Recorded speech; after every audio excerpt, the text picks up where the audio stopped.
The following story was published in the October 9th, 1887 edition of the St. Louis Post-Dispatch. A demon first baseman in his blood-written compact with old Beelzebub.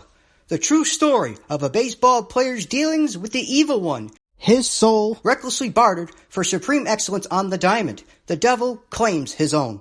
The Jostletown Baseball Club was down at the end of the list in the contest for the championship of the Cornshuckers League. It had lost more and won less games than any other club that had played ball in the Cornshuckers League for 15 years. And mere mention of its name was all sufficient to raise a howl of the wildest derision throughout the entire Cornshuck country. The people of Jostletown had spent a large amount of money on their club. For a month or two, the Jostletown players were the pets of their own public. They were looked upon as princes. Nothing was too good for them. Then they began to lose games and the tide turned. Love was changed to hatred. The pets became pang starters. The princes dropped to the level of peasants. No Jostletowner who respected himself or the community in which he lived, or who cared a pinch of snuff for the national game, could look upon a Jostletown player with any other feelings than those of scorn and contempt. The club couldn't bat. It couldn't field. It could only stand up to be sacrificed, and the manner in which it was daily slaughtered was something frightful to behold. The catcher never stopped a ball. The pitcher had an arm of mush, and the opposing players always fell onto his curves and sent the ball cloud-searching every time a new man came to the bat.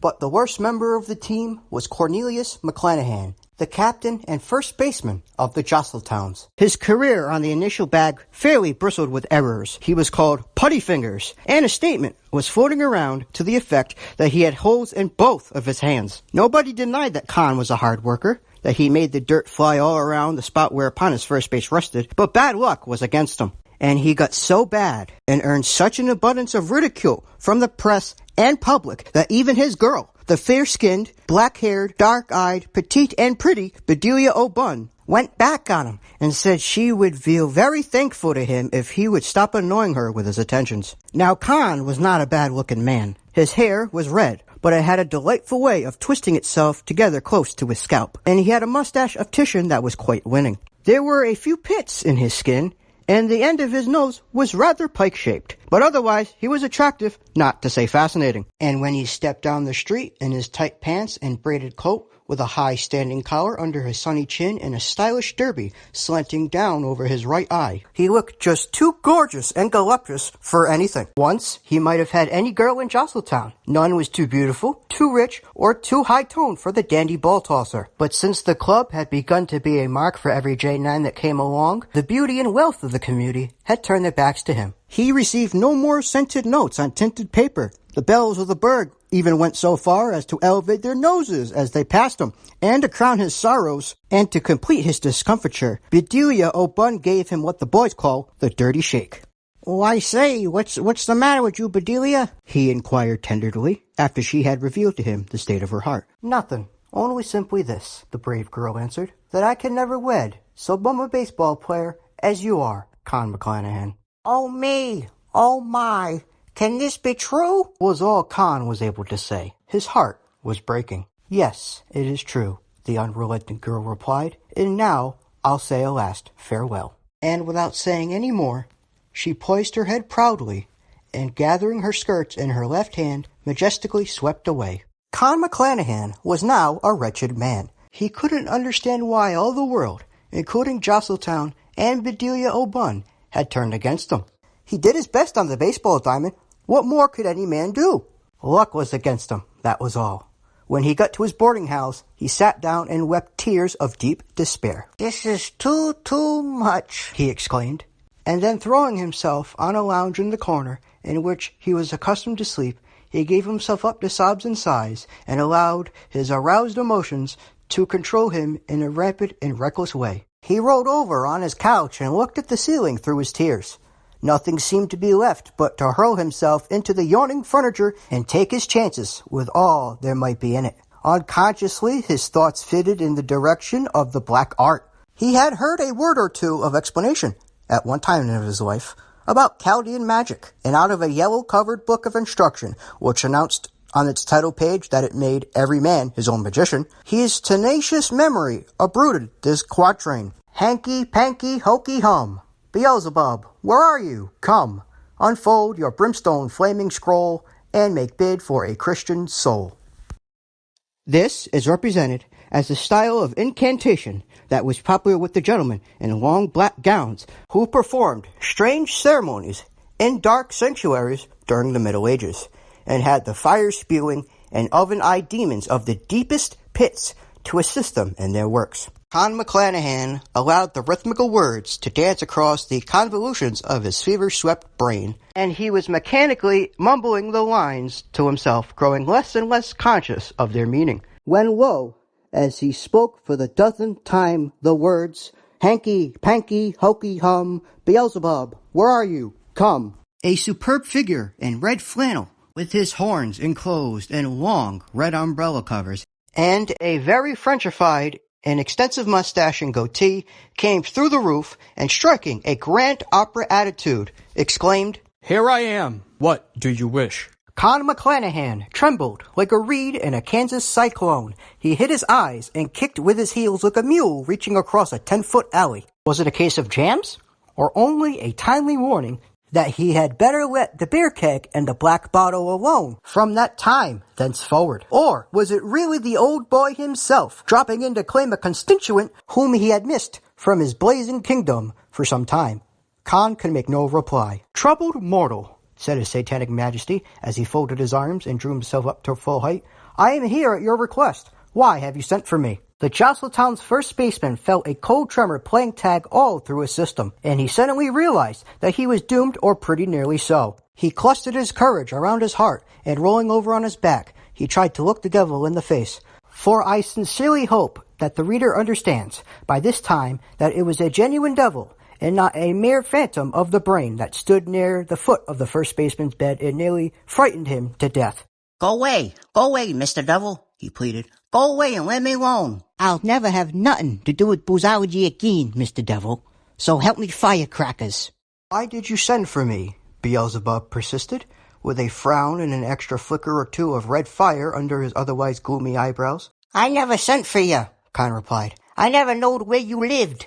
"Yes, you did, Con McClanahan," said his satanic majesty. "You gave expression to this invitation. Hanky, panky, hokey, hum. Beelzebub, where are you? Come, unfold your brimstone flaming scroll, and make bid for a Christian soul. Now I am here. What price do you set upon the Christian commodity which you call soul?" Con hesitated and filled in the intervals with trembling. "What is your greatest ambition in life? The one desire that dominates all others in your manly breast?" "I want to be the best baseball player in the world," Con answered almost enthusiastically. "Better than Mike Kelly, than Dunlap, than Babe Anson, than Comiskey, and than any one of them." "Your wish shall be granted," said Beelzebub. "Sign this parchment," and Beelzebub dipped a pen into Con's arm and handed him the writing instrument. The first baseman looked aghast at the drop of ink on the point of the pen, but he reached out his hand and grasped the penholder. "Name your terms," said Con, poising the instrument. "You shall surprise the world for 100 consecutive games. Then your soul is mine forever." "I'll go you," was Con's reply, and he scratched his name in letters of blood at the end of the parchment. "From this day forward," the devil remarked as he folded up the scroll, "you shall be an errorless player, Mr. McClanahan, and all baseballdom shall idolize and envy you. But at the close of the 100th, I shall claim you for my own." With this parting salute, the red-flamed figure was enveloped in a burst of blue flame which a breeze swept out of the window, and nothing remained to remind Con of his sulphurous visitor but a few pungent fumes that had the odor of wet matches. Next day, the Jostletowns took the field against the Cobb Valley Nine, and Con McClanahan was on first base as usual. There were only a small crowd present, owing to the fact that everybody knew that the Jostletowns couldn't play ball and that the Cobb Valleys would wipe up the diamond with them. But the tables were turned this day. The Jostletown's captain and first baseman achieved marvels in his position. Everything came his way. He reached up into the clouds and pulled down fly balls that were speeding safely off over the right field. He stopped hot grounders that looked as if they were going 3 feet into the earth. He was a veritable segment of Stonewall at first. Nothing could get by him. He put out 18 men and assisted in putting out the other 9, and at the bat he was a Jim Dandy. Every time he wafted the willow towards an approaching ball, the sphere changed its course and flew in a southeasterly direction over the fence, and Con went trotting leisurely around the bases. The Josseltowns won a magnificent victory. The Cobb Valleys were trounced out of their boots. Con's men seemed to be encouraged by their captain's wonderful work, and they batted and fielded in great style. Josseltowners, who heard of the game, kicked themselves for having stayed away. They thought it was the only opportunity they would have to witness their former pets in a really good game of ball. All Josseltown rejoiced, however. Banners were hung out. The fire bells rang out joyous peals, and one half the adult male population of Josseltown hung around barrooms and soda fountains that night until after 12 o'clock. Con and his club continued to be victorious, and Josseltown was crazier than a red bug on a hot stove. The club became known as the Cornshuck Invincibles, and the first baseman earned several sobriquets, among which were the Demon Player and Home Run Con. The former was given to him by admirers who said they saw an aureole of brimstone around him whenever he made a seemingly impossible play, and many of the superstitious patrons of the game averred that Con was the very devil himself. At any rate, he was a perfect honey cooler, as the small boys said, a kingpin player, a darling, a delight to the hearts of the baseball enthusiasts of Josseltown. He never let down. The same faultless method and successful result always attended him in every game, and the club progressed in equally satisfactory ratio. It unmercifully lathered all of the other clubs in the Cornshuck League and came out at the end of the season flying the Cornshuck pennant from the flagstaff of the barn in which tickets were sold. Of the 99 games that have been played since Con signed the compact with Beelzebub, the Josseltowns had not lost one. Every game had been a signal triumph, and Con's record was so far errorless in every respect. The first baseman was now a hero indeed. Cigars and linen collars were named after him. A native racehorse was called Con McClanahan. The girls once more idolized the Josseltowners, and Con was their bright particular Joss. They sent him bouquets, and the sweetest singer of the Cornshuck country wrote a dozen verses about him. Bedelia O'Bunn returned to the shrine in his heart, and everything went as merry as a May morning with the gallant first baseman. Con and Bedelia agreed to get married. He had promised never to play ball again. Not that Bedelia didn't like the game, but she liked her Connie better, and she was afraid some other girl might win him away from her. The wedding day was set, and it was near at hand. Squashville had a club that wanted to tackle the Succotash Tigers, and the Squashvillians were wild to get Con McClanahan to play first base for them. They offered everything: money, diamonds, houses and lots, town bonds, political honors, and all else the heart could yearn for in this world. But Con pushed all the offers aside and sent back an emphatic no. Then they determined to be strategic. They sent the belle of Squashville, Claudalia Potato, to plead with Con. Claudalia was a little golden-haired goddess in disguise. She had melting eyes of blue, and as pretty a little hand as a man ever folded his tins over. She pleaded earnestly and well. The veil she spread so cutely and cunningly caught Con's heart in its meshes. He consented to play for the Squashvillians, and Claudalia carried back the cheerful news to those delighted people. Con said not a word to Bedelia, but hied him over to Squashville the next morning. He gave no thought to the number of the game, though it was the fatal 100th. He thought only of Claudalia's blue eyes and her fairy-like fingers pulling at the sensitive strings of his heart. He couldn't see Beelzebub beside the charming girl, grinning gleefully over her conquest. He played with the Squashvillians, and the Succotash Tigers couldn't be seen on the grounds at the end of the 9th inning. It was the grandest game of the Demon first baseman's career. He outshone himself at every point, and the crowd carried him from the field on their shoulders. He was the greatest man in all Cornshuck, and as the jubilant multitude bore him along, Claudalia Potato drove up in her own carriage and shook his hand and said, "Bully for you." But that was the end of Con McClanahan. He disappeared from the diamond forever after that day, and Josseltown and Squashville and all Cornshuck mourned his loss and wondered what was the manner for his taking off. Nobody saw him mingle with the atmosphere as Beelzebub laid hands upon him and claimed his soul. But the story is told, however, that he suddenly faded from view the night of the Squashville victory while standing in the second-story front room of his boarding house. He went out in a liver-colored flame, and that was the last of him.